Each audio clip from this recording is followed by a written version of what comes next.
I made a lot of friendships and even some long distance relationships while I was in prison, and I'm still connected to a lot of those people today. Some were people I had already known, old girlfriends or friends who once we started talking again, something just sparked.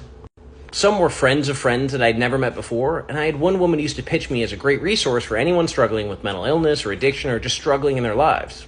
Which is how I met one of my longest running friends, because she had just dropped out of college, had a kid, and left an unhealthy relationship, so she was in a really vulnerable place. We ended up seeing a lot of the same things, a lot of the same struggles in ourselves, and then we got to watch each other grow and change over those years.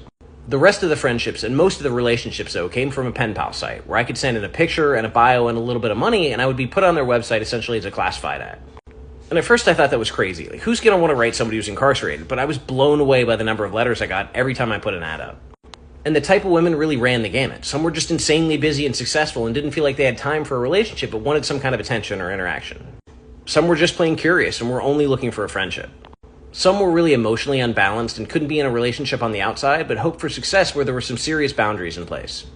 And there were a lot of women who really loved true crime and would ask me all kinds of questions about what I had been through or who I had lived with or things I had heard, and ended up feeling really performative, almost like I was on a stage or in a zoo cage.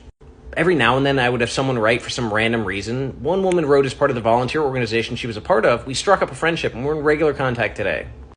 And I cannot tell you how big of a difference it made to have contact and connection with people in the outside world.